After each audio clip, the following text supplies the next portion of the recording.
G'day, chaps, 'tis I, Clownbutcher139. It's a far gone era at this point, but those of you who have been with me since the beginning know that I got my kickstart on YouTube by doing various challenge runs of the Arkham games. No gliding, no grappling, no quickfire, I'm sure at least some of you know them. So with the release of Batman Arkham Shadow, it's time to revive those challenges and do them all again. Starting with the one that started it all, can you beat Batman Arkham Shadow without gliding? The rules are as simple as they can be.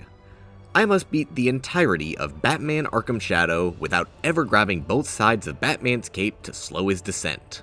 Will the ever-present VR jankiness be the savior or destroyer of this run? Well, I already know the answer before even starting the challenge, but you all might not, so let's get to it already. Also, spoilers ahead obviously, because this game is still pretty new, you've been warned. Our journey begins, as all great Batman stories do, in the sewers. I'm getting so many lovely flashbacks already. This is the tutorial area of the game, which means it's where we're going to learn all the mechanics we'll need to use for the game proper, including the likes of gliding. As Batman himself says, this gap is too wide to jump, so we're expected to glide across using the cape. Challenge over, everyone can just go home. Unfortunately, I'm only partially joking in this case. It really is the end of the run. There's no way for us to reach the other side of this gap other than by using Batman's cape. Bats may have a decent long jump record, but it's nowhere near enough to reach the other side of this gap. And there are no pieces of wall sticking out that we can use to stand on to get another jump, so there's basically nothing we can do experiment-wise except keep jumping down into the pit.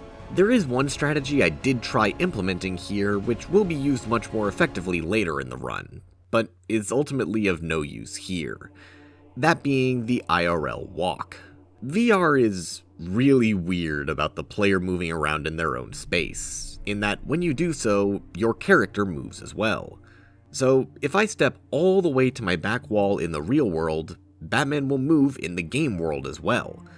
We can use this to give us a bit more movement during our jumps by me walking to the back of my room, then quickly moving forward to the other end while I'm running. But I'm just gonna put up a big fat disclaimer here because I don't want to get sued. Don't do this yourself. Moving around recklessly with a VR headset on is very dangerous, and you run the risk of walking straight into a wall or tripping over something that you can't see and hurting yourself. I'm allowed to do it because I'm stupid and it's my job. You guys aren't. Anyway, that's a long-winded way of saying that it's not possible. I kept thinking I could grab the ledge in the middle of the jump, but I eventually came to learn that this ledge was incapable of being grabbed, so that was completely out of the question from the beginning. If I had a larger play space and could literally run over 30 feet while doing the jump, it might be possible, but this challenge is assuming everyone playing is playing like a sensible consumer in a relatively small room. So with those constraints, you can't make it across this gap without gliding, and the challenge is therefore forfeit.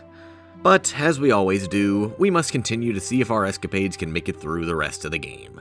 Well, we're actually able to make it surprisingly far, though there are quite a few roadblocks in our way. First is this broken elevator with another gap we're expected to glide over. This one, however, is much shorter than the tutorial section, but as you can see, we're still just barely short of making it as we slide down this slope here.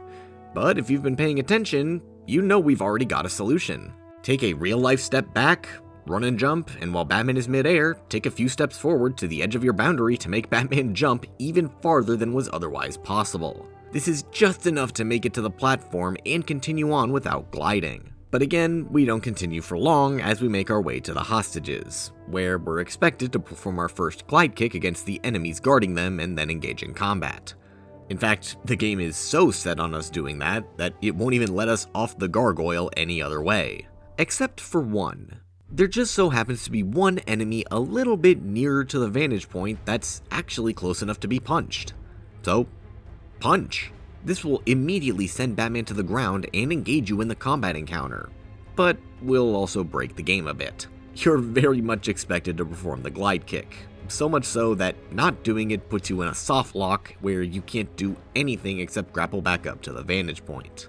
You can't mantle up to reach the cops for some reason, so this forced me to reload the checkpoint. Thankfully, upon doing so, the game cooperated and understood my assignment, and I was able to continue on. The rest of the sewers go by without issue, and we're eventually able to continue on into Gotham proper, where nothing of interest happens until we reach the gun store. And here we have our first Predator sections. The big problem we're going to have with Predator for the rest of this game is no easy way to get off of gargoyles. The intended easy/fast way is by, what else? Gliding. So instead, we need to hang from the point like we're about to do an inverted takedown, then press the stick down to drop onto the ground. This is incredibly slow and doesn't offer us many movement opportunities upon doing so. So if we do it, we better be committed to doing it.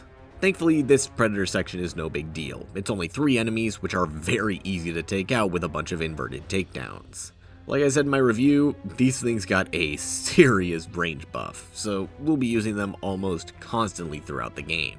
And in the instances where guys are completely away from vantage points, smoke bombs and grab takedowns work just as well. But we are in the early game, so obviously these sections are going to be pretty easy. It's the later ones that we're going to have to worry about. With that, we make it to Gordon and skip a bunch of cutscenes, taking us straight to the sniper shot, which has nothing blocking our path until we make it to the crane. The crane itself is perfectly fine, but it's jumping off of it into the combat arena that messes us up a bit. It's a decently tight jump that requires the angle of the crane to be decently high, but I thankfully got it on my first try. The jump over to the beacon from this point is where we need to be more careful. Batman just decided not to jump on my first attempt, so I eventually got a longer running start and a better angle, which allowed me to get it on my second. After that is some fake detective work because I already know all the answers, and we're suddenly back outside, where we need to somehow make this ginormous jump between buildings. I attempted this jump for nearly 20 straight minutes, and I kept making some semblance of progress at every turn, but it was just never enough. With the right angle, you can make it onto some of these nearby ledges, which I thought might be barely close enough to make another jump onto the railing below, but it just never was, even with IRL walks. I kept trying to make it to this ledge, but it was just barely out of reach every time. I even tried going to the opposite ledge, which gets you so incredibly close, but these spikes simply don't allow you to get close enough. Like the first ledge, there might be a way to do it if you had a ton of running room, but since I don't, I just took the L and used my second glide of the run to make it to this ledge. Thankfully, the rest of the chapter was no big deal. The following Predator section was incredibly easy, as 3 of the guys just bunched themselves together, allowing me to take all of them out with a single smoke bomb. Outside the Monarch, we have another moment where it looks like we're expected to do a glide kick, but we can actually just do a regular jump, then punch midair to make Batman attack the nearest guy with a regular old punch. Inside the theater itself, we're faced with our first guaranteed necessary glide. The others you might be able to find a way of cheesing your way around with the right setup, but this one is straight up impossible to get around. First, we need to get around actually getting up to it though. You're expected to glide in front of the screen here, and the gap is just a bit too wide to jump across.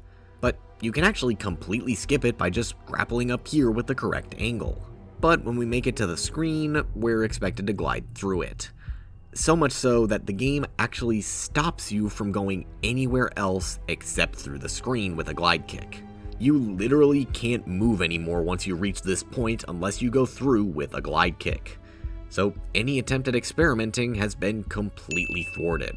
Our counter is now up to 3, but thankfully that's as high as it will go for this chapter. The rest of it has absolutely no instances of gliding. The Predator section of the courthouse takes place entirely on the ground, so there's nowhere I'd be able to glide down from in the first place. So we're able to take down Shrike and get locked up in Blackgate as we begin Chapter 2. The first part of Chapter 2 is the matches section, so we can go ahead and skip it and go straight to the Batcave, where it just so happens our first challenge awaits. Getting the hell out. It's a long path to get out of the Batcave and into Blackgate proper, which normally involves a lot of gliding. But it just so happens that our grapple gun is the absolute GOAT, because with just a basic jump from all of these platforms, we can reach our destination almost instantly with the grapple gun. This will also happen in Chapter 3, but I didn't feel like bringing it up a second time way down the road, so may as well talk about it now. After that, we make it to the yard, where there is absolutely nothing stopping us from going straight to max security and making it all the way to Falcone. Well, there is a big wall blocking us, but that just means we need to get to the helipad to retrieve the gel launcher. Getting up the tower and collecting the launcher itself is no problem, but getting back might be. We need to take a detour into the power station, which first involves making this jump over to the station itself, which is an easy jump and grapple, but then making it back to the main facility. This jump here is again way too big, but thankfully there's these gondolas on the side that we can make use of. Just jump and grapple to the one on the right, then make another jump straight onto the platform below. Easy peasy. Not so easy peasy is the following Predator section back in booking. First of all, you'll notice that I had my chat on screen for this section, obscuring my vision while looking down. I am always looking down from vantage points. Ignoring that obvious issue, which frankly was just of my own doing, the section itself is still pretty difficult, because these enemies just love staying together, and I've only got one smoke bomb. Thankfully, my first two takedowns are completely free, as I get this guy immediately with an explosive gel wall, then can jump down right behind this guy to choke him out silently. After a bit of waiting, I was able to get one of the backup guys with another explosive gel wall, then just casually pull up a guy with an inverted takedown while they were distracted. I did get shot when I did it, but this actually made the guys move into a perfect position for me to drop down and get one of them silently. And after that, I discovered something really fun that I didn't know about. I went ahead and cut this rope to open up this gargoyle for a potential final inverted takedown. But in doing so, I actually hit his buddy checking up on him with his own falling body, knocking him over. I've never seen that before, but it was so funny to see happen, and allowed me to grapple cancel over there without being shot, dropping onto his head as I did it, and let me knock him out with a ground takedown. This move has so much comedy potential that I am hopefully going to be abusing in the future. I am very excited for it. That just leaves the Falcone boss fight, which, as you'd expect, doesn't have anything to do with gliding, so we can just head right on back to the Batcave. Oh yeah, we have to actually make it back to the cave, and there's normally a lot of gliding that goes into that. But thankfully, the entrance to the Batcave is literally right here. So, with a well-timed IRL walk, we can easily make it into the cave without going through the elaborate sequence over to the side. Then it's just a matter of one more mid-air grapple jump to reach the computer, and that's the end of Chapter 2. Thankfully, no big roadblocks to overcome, but I'm sure that'll change after our next match's adventure in Chapter 3. Chapter 3 actually starts with a completely skippable Predator section in the yard. All we need to do is drop down on the side here, then carefully climb down without alerting this enemy near the entrance to Death Row and knock him out. Enter the key code into the door, ignoring everyone else in the yard, and head into Death Row proper, easily skipping the other 7 enemies in the yard so we can just move on. Unfortunately, the next section we can't skip. And I say unfortunately because it's pretty friggin' hard. I start by gelling up this ceiling, but waiting to detonate it until I take this guy on the walkway down with an inverted takedown, just so that they aren't alerted immediately. I then completely screw up while trying to go for a cool grapple cancel and end up on the ground, right next to one of the enemies, and as such, I get shot to hell. I drop smoke and end up taking these guys out with attacks and ground takedowns. Which, I mean, it does work, but now everyone is converging on my position as the smoke is about to wear out. I'm able to work my way around them, getting one guy with a loud takedown, and the final guy by just beating him up. Nowhere near the most efficient way to do things, but I didn't glide, which is all that really matters. Following that is our climb to the helipad, which normally starts with gliding over to this platform down below. But the grapple point gods bless us again, as we're able to simply jump and grapple way up here to continue the climb. This following jump here is a little bit tight, but this ledge is actually allowed to be grabbed, meaning we can catch it just as we're falling past to climb up. And even if we weren't able to grab it, this ledge is more than close enough that an IRL walk probably would have made it regardless. Another jump grapple gets us into this area, which essentially just means that we've made it all the way up, as it's all grappling and climbing from here on out. We collect the shock gloves and head on back down to processing, where we have another combat encounter, followed by a trek underground to fight some rats. And since it's below ground, there isn't really anywhere for us to glide.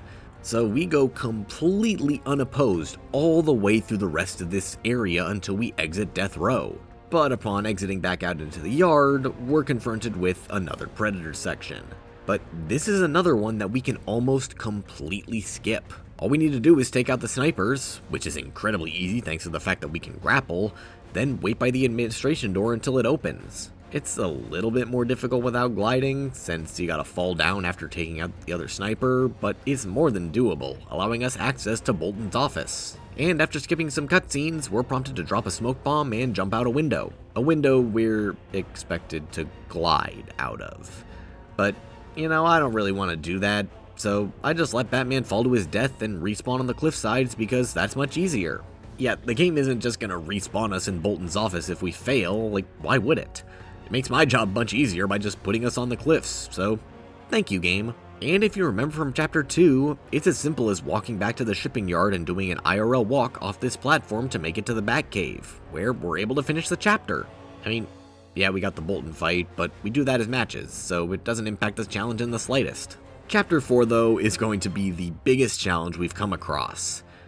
Partly for reasons you're expecting, and partly for reasons you're probably not. Firstly, we've got the Predator section in the Gardens, which has 8 guys, 3 of which are snipers, and 1 of which has a jammer backpack. Thankfully, I had previously bought the disruptor upgrade, so I was able to get the jammer out of the equation rather quickly. The snipers were then my first targets. The first of which I was able to get with an inverted takedown, but that got me caught by his buddies, so I had to run away and start taking them out without getting shot further. Number 2 was easy to get as I just grappled around until I reached him, then dropped and took him out silently. Number 3, though, was annoying as hell because I had to climb up to his location and wasn't facing his back, so had to carefully crawl around him until I was and took him out like that. That just left the regular guys, who I was able to get with a series of inverted and silent takedowns, then ended with a smoke bomb and regular old ass beatings. Yeah, I took some bullets, but it's nothing to worry about, it strengthens my bones. The rest of the early part was no big deal, just beating a lot of guys up, which obviously doesn't involve gliding in any way. We climb the tower, get the Batclaw, and head back to Harleen's office, where we're confronted with yet another Predator section. This one was a lot easier than the Gardens though, as I got over half the room with inverted takedowns. And the rest didn't even know I was picking them off as I got them silently. The last 3 kinda got stuck. I think a sonic batarang that I threw broke their AI a little bit, so I just used that to my advantage to knock them all out and move on. And we end up moving on all the way to the sniper hallway leading to Crane's office. The hallway itself is unchanged, but when it comes to reaching the snipers, that's another story.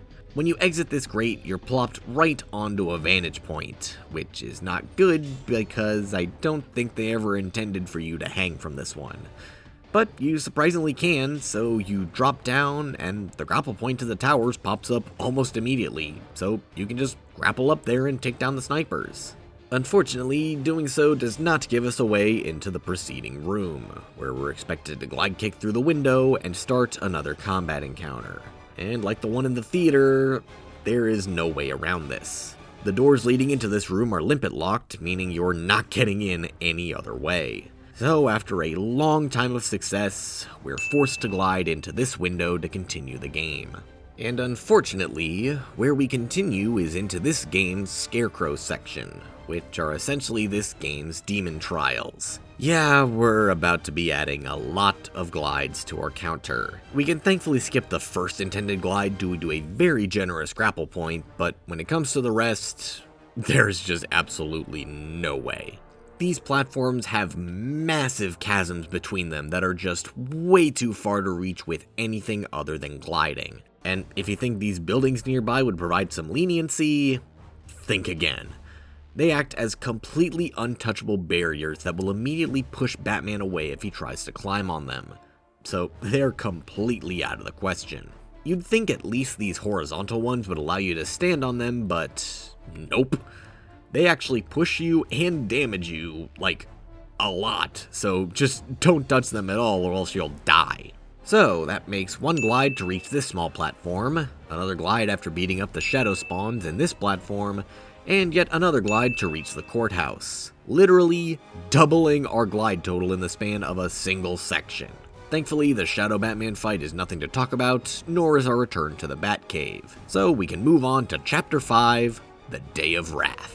Obviously, the first half of this chapter is nothing important, it's all matches stuff. But once we get to Batman, we've got another thing coming. We've got 2 required glides into the caves leading to the Rat King's Ark. The first of which is literally the first cave after tearing down the statue. And much like the initial sewer glide, there's nothing we can do to get past this one. Despite looking like there's a bunch of geometry on the side walls here, none of it is interactable, so we just fall into the pits below. And we can't grapple or even otherwise grab this ledge, so we have no way to reach the other side other than by gliding.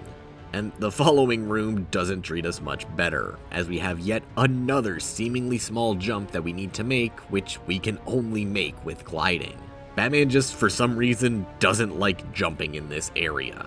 This small rock to the side looks promising, but I was never able to get anything out of it. It just pushed against you too much to have a good run or jump off of it, so add another glide to the total. But thankfully, that is the end of required glides for this challenge. The rest of the game is only encounters, most of which have no impact on this challenge, except for the final Predator encounter aboard the Ark. This final section was by far the hardest section in the whole game.